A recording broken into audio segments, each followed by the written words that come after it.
কেমন আছো তোমরা সবাই? আশা করি খুব খুব ভালো আছো। আমিও আছি বেশ। একটা নতুন ভিডিওতে তোমাদের সকলকে ওয়েলকাম। আর তার আগেও জানাই আজ শুভ জামাই ষষ্ঠীর অনেক অনেক ভালোবাসা সব্বাইকে। তো কে কে যাচ্ছ জামাই ষষ্ঠীতে, মানে মেয়েদেরকে বলছি কারা কারা বাপের বাড়িতে যাচ্ছ, আর কারা কারা যেতে পারলে না তারাও জানিও কমেন্টে। আর আমি তো যাব, ওই জন্য উঠে পড়েছি একেবারে ভোর ভোর। তা দেখলে ঘড়িতে বাজে হলো কাটায় কাটায় 5টা। তো উঠে পড়েছি, আজ হলো শনিবার। তো একদম আর্লি মর্নিংয়ে উঠে পড়েছি। উঠে একটা মিস্টেক হয়ে গেছে বড় সড়ো। সেটা হলো এবার আমি উঠেছি একটু ভোর ভোরই উঠি তো বরাবরই ছেলের স্কুল থাকে। এবার আমি জানি আজকেও স্কুল, ওর ডায়েরিতে দেখেছি যে ছুটির লিস্টটা আছে, তাতে কোনো ছুটি নেই। এবার প্রতি বছর কী হয়, গরমের ছুটির ভেতরেই জামাই ষষ্ঠী থাকে, তো সেই সাথে তো হয়ে যায়। কিন্তু এবার যেহেতু লেট করে জামাই ষষ্ঠী পড়েছে, এমনি ন্যাচারালি জামাই ষষ্ঠীতে কোনো ছুটি কিন্তু থাকে না, সরকারি ছুটি খুব একটা কি মানে সরকারি ছুটি থাকেই না কোনো বছর কিন্তু।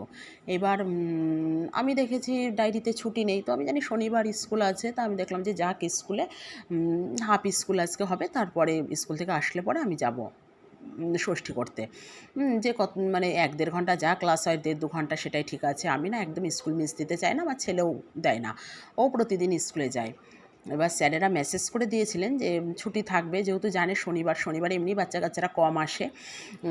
আর তারপরে জানে আজকে জামাই ষষ্ঠী, হয়তো স্কুল খোলা রাখলে 2-4 জন আসবে কি না আসবে, ওই জন্য ওনারাই আর কি ছুটি দিয়েছে, অ্যাকচুয়ালি সরকারি ছুটি নেই। এবার সেটা মেসেজে জানিয়েও দিয়েছে আগের দিন মেসেজ করে, বাট আমি মেসেজটা অত লক্ষ্য করিনি বা চেক করিনি। এবার ওই জন্য আমি ভোরে ভোরে উঠে পড়েছি যে ছেলে স্কুলে যাবে, স্কুল থেকে আসলে পরে আমি যাবো ওই বাড়িতে। হ্যাঁ, এবার ওকে দেখো ব্যাগ ট্যাগ সব টিফিন সব রেডি করে দিয়েছি ভোরবেলায় উঠে। দিয়ে তারপরে আমি হলো পুজো টুজো করে নিয়েছি। ও গিয়ে ফিরে এসেছে, এবার ওর বাবা বলছে হ্যাঁ তুমি মেসেজ চেক করো না, এই তো মেসেজ করে দিয়েছে স্কুল আজকে ছুটি দিয়েছে। অ্যাকচুয়ালি শনিবার বলেই ছুটি দিয়েছে, জানে শনিবারে বললাম না বাচ্চারা কম আসে, ওই খুলে রাখলে 2-4 জন আসবে কি না আসবে, ওই জন্যই অ্যাকচুয়ালি আর কি ছুটিটা দিয়েছে। কিন্তু সেটা ঠিক আছে, এবার আমি আর মেসেজটা চেক করিনি, ওর আবার গিয়ে ফিরে আসতে হলো।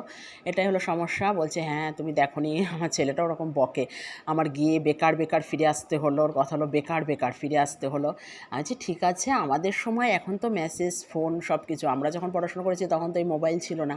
আমরা কত এরকম হয়েছে, স্কুলে গিয়েছি, যাওয়ার পরে শুনেছি স্কুল আজকে বন্ধ, কোনো কারণে ছুটি, হয়তো মাস্টাররাও আগে থেকে নোটিশ দিতে পারেনি, এরকম ফিরে এসেছে, এরকম কত ঘটনা ঘটেছে। তো যাই হোক, তারপর তো শোনো সাথে সাথেই যেতে আর আসতে যতক্ষণ লাগে, আর ওর বাবা স্কুটি হোক টোটোই হোক যায়, আর বেশি আমাদের বাড়ি থেকে তো স্কুল বেশি দূরও না। মানে আমিও গিয়েছি, আমি মানে পুজোর বাসন কটা ধুয়ে উঠতে পারিনি, পুজোটা দিয়ে ওবার চলে এসেছে। তার মাঝখানে এবার আমি হলো তারপরে আমি ঘর বাড়ি মুছেছি। আজকে আমার হলো ষষ্ঠী, বুঝেছো, আমার শ্বশুর বাড়িতে ষষ্ঠী আছে, তো আমিও ষষ্ঠী করি। মাও আগে করতো, তার মানে শাশুড়ি মা, তা মা এখন আর করে না, বয়স হয়েছে, শরীরটাও বিশেষ ভালো না, ওষুধ টষুধ খেতে হয়, আমি করি। আর আমার বাপের বাড়িতে এসব ষষ্ঠী টষ্ঠী নেই, বাপের বাড়িতে হলো রোজ খাওয়া দাওয়া মাছ ভাত। তো যাই হোক আমি মানি, আর আমিও ছেলে হয়েছে, সন্তান হয়েছে, তো ওই জন্য আমিও মানি ষষ্ঠীটা। এবার তারপরে আমি হলো ঘর বাড়ি মুছলাম আর ষষ্ঠীর দিন। আর প্রতি বছর ষষ্ঠীর দিন আমাদের বাড়িতে খুব আয়োজন হয়, যেহেতু দিদিভাই আসে, মানে আমার ননদ আসে, আমাদের শ্বশুরবাড়িতে খুব নিয়মকানুন আছে। মা তো ওই সব ওই যে পাখার বাতাস দেওয়া, শার্ট ফাট দেয় না ওইগুলো, ওই যে হাওয়া টাওয়া ওই সব আছে, ওই সব নিয়মকানুন প্রচুর আছে, ওই সব করে। কিন্তু এবছর দিদিভাই আসেনি, ওদের অসুখ পড়েছে, আর ওই জন্য আর তারপর আমাদের ওর বাবার আবার জন্মবার পড়েছে শনিবার, আমার হাজব্যান্ডের। তো এইসব নানান কারণে এবার আর আমাদের বাড়িতেও আর ওই জন্য কিছু করেনি, যেহেতু জন্মবারেও হবে না শার্ট দেওয়া, তো ওই জন্য মা আর কোনো অ্যারেঞ্জমেন্ট করেনি।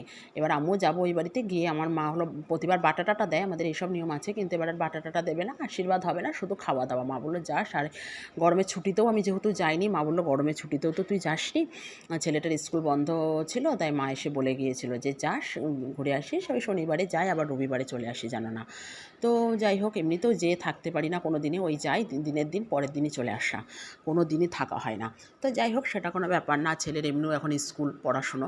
তো তারপরে ওই জন্য স্নান করে ঘর বাড়ি মুছে শ্যাম্পু করে, যেহেতু ষষ্ঠী করবো শ্যাম্পু করতে হবে, শ্যাম্পু ট্যাম্পু করে আমি চা বিস্কুট তার আগেই খেয়েছিলাম। তারপরে আমি ওই যে রেডি হয়ে দেখলে বেরিয়ে পড়েছি আমি আর সোনা বাবা।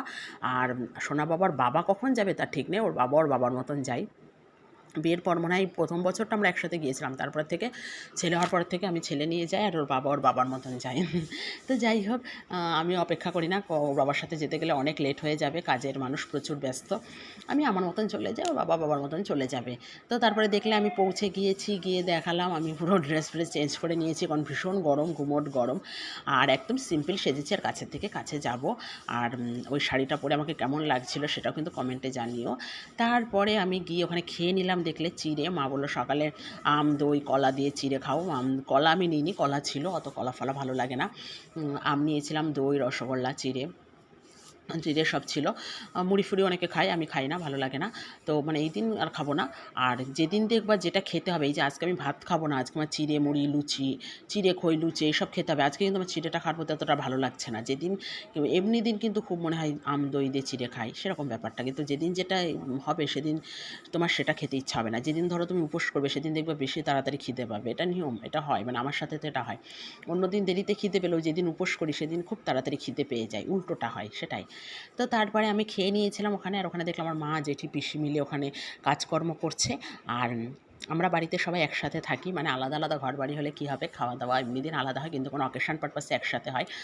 আর এটা আমার ভীষণ, মানে আমি জোর গলায় বলি বা বলতে ভীষণ ভালো লাগে বা ভালোবাসি।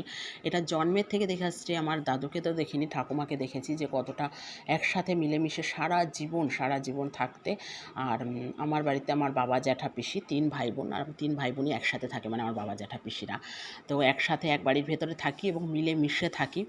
এটা দেখে না আমার এলাকার লোকজন অনেকে জেলাসি ফিল করে, হিংসা হয় যে এরা একসাথে মিলেমিশে থাকে কী করে। আজ অবধি এখন একটা টু শব্দ হয়নি আমাদের বাড়িতে, এটা আমি গর্ব করে বলি যে আজ অবধি এখনও অবধি কোনো ঝগড়াঝাটি অশান্তি একটা টু শব্দ হয়নি। তার কোনো অকেশন পারপাস হলে আমরা সবসময় একসাথে খাওয়া দাওয়া করি, একসাথে আনন্দ করি, সব কিছুই একসাথে। অন্য দিন শুধু রান্না বান্নাটা আলাদা হয়, আর সব কিছু একসাথে।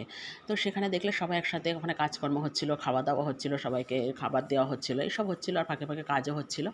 আর তারপরে আমার ওখানে গিয়ে তো আর কোনো কাজ নেই, আমার কাজ হলো শুধু সোনামাকে আদর করা। ওরাও চলে যাবে পরে মামা বাড়িতে, তো ওরা বেলায় যাবে, যতক্ষণ পেয়েছি ওকে আদর করে নিয়েছি। ও আবার রাতেও এসেছিলো, ওরও কাছাকাছি মামা বাড়ি, ওর আমার থেকেও কাছে ওর মামা বাড়ি। তো ওর বাবাকে বলেছিলাম যে রাতেও নিয়ে আসবি, ওর মাকে পূজাকে বলে দিয়েছিলাম রাতে পাঠিয়ে দিও। ওর মাও ভীষণ ভালো, রাতে পাঠিয়ে দিয়েছিল, মানে সন্ধ্যাবেলায় 8টা সাড়ে 8টার দিকে এসেছিলো, অনেকক্ষণ ছিল। ভীষণ ভালো মেয়েটা, খুব মানে আসে, কোনো কান্নাকাটি নেই, ভীষণ লক্ষ্মী মেয়ে। তা ওকে নিয়ে আমার সারাদিন আদর করা, এ করা, ঘুরে বেড়ানো। আর ওকে ভাত খাওয়াচ্ছিলাম, ও মোটে ভাত খায় না, তা সেটা আমার ছেলের সাথে খাইয়ে দিচ্ছিলাম। তারপরে এইসব করে সারাদিন ওর সাথে খুনসুটি করে দুপুরবেলায় ওর বাবা গিয়েছিলো, বাবাকে দেখলে সমস্ত দিয়েছিলাম। আর আমাদের এমনি শনিবার আজকে নিরামিষ, নিরামিষ না হলে মাছ মাংস হয়, শনিবার না হলে। আর এমনি তো আমার হাজব্যান্ড নিরামিষ খায়, ওর বাবার জন্য তো নিরামিষই। মেনুতে ছিল সাদা ভাত, কলাইয়ের ডাল, আলু ভর্তা, তারপরে ফ্রায়েড রাইস, পনির, 5 রকম ভাজা, তার সাথে ডালের বড়া ভাজা, বেগুনি, তারপরে আমের চাটনি, লুচি, ছোলার ডাল, আর মিষ্টি আম, সব এগুলো দেখায়নি, সবই ছিল। দই, 3-4 রকম মিষ্টি আম, এইসবই ছিল। ওর বাবা তো অত কিছু খায় না, আর বেশি কিছু করিনি। আর ফ্রায়েড রাইস, লুচি এইসবই দেওয়া হয়েছিল। আর রাতে পোলাও করতাম, কিন্তু রাতে ওর বাবা যায়নি, ওই জন্য আর করিনি। তো যাই হোক, প্রচণ্ড গরম, আমার বাবা বলেই দিয়েছিল যে এক গাদা করবেন না। তো তারপরে যাই হোক এইসব খেয়ে, আর আমি তো ভাত খাবো না, আমিও পরে লুচি টুচি নিয়েছিলাম। সিমুয়ের পায়েস ছিল, এটা স্পেশালি আমি গেলেই মা করে, মানে আমি যখনই যাই মা আগে থেকে করে রাখে, মানে সকালবেলাই করেছে আর কি। এটা আমার ভীষণ পছন্দের। ধরো চালের পায়েস তো আমরা সবসময় অকেশন পারপাসে খাই, কিন্তু সিমুয়ের পায়েসটা আমার ভীষণ ভালো লাগে। তা সেটা মা করে রাখে, ওই জন্য সবসময় আমি যখনই যাই না কেন। তাই এইসব দিয়ে খেয়েছিলাম, রাতেও লুচি খেয়েছিলাম, আর লুচিটা তো আমার ভীষণ পছন্দের জানো। তারপরে আর ভিডিও শ্যুট করা নিয়ে সকালে দেখলে ভোরবেলায় আমি সবে একটু উঠেছি, মানে এখনও ঘুমিয়েই রয়েছে, মানে জেগে জেগেই শুয়ে রয়েছি। তো আমার ছেলেটা বলছে গোমা আমি আমার সাথে বাজারে যাচ্ছি, দেখলে বাইকে করে চলে গেল, আমি তখন উঠেও পারিনি। বাজার থেকে এনেছি ইলিশ মাছ আর খাসির মাংস, আজকে এইসব রান্না হবে। তার সাথে পটল ভাজা ছিল, উচ্ছে ভাজা ছিল, চাটনি ছিল, আর ইলিশ মাছের তেল দিয়ে ইলিশ মাছ ভাপা করেছিল। মা বললো কী করবো, আমি বললাম ভাপা করো, ভাপা ভাজা সবই হয়েছিল। আর মাটন ছিল, গরমে বেশি কিচ্ছু ভালো লাগে না, আর আমি খেয়ে চলে আসবো। তা ওই জন্য দুপুরবেলাই চলে এসেছে, 1টার ভেতরে জানো না, এই তো আমার যাওয়া। তো এইসবই রান্না হয়েছিল। আর এমনিও আমার বেশি পদ দিয়ে ভালো লাগে না, 2 পদ দিয়ে আমার বেশি পছন্দের। সিম্পল খাবো, একটু শান্তি করে খাবো, এই 1000 রকম পদে না আমার ভালো লাগে না। তো যাই হোক, আর প্রচণ্ড গরম, পরের দিনও ভীষণ গরম। আর দুপুরে তো এসেছিলো অসম্ভব বৃষ্টি, রবিবারের দিন অসম্ভব বৃষ্টি এসেছিলো। তারপরে দেখো আমাদের মন্দির, আর এই যে আমাদের ভগবান, আমাদের রামকৃষ্ণ পরমহংসদেব, রামকৃষ্ণ ঠাকুর, ভগবানকে দর্শন না করালেই নয়। তো এই যে ভগবানকে দর্শন করে নাও সবার। আর আমি যেটা বলি, আমার ফ্যামিলির সবাই কিন্তু বেলুড়ের দীক্ষিত। তো এই যে ঠাকুরের দুপুরের পুজো পাঠ কমপ্লিট, সেটাই তোমাদেরকে দর্শন করাচ্ছিলাম। আর আজ এই পর্যন্ত, চলো।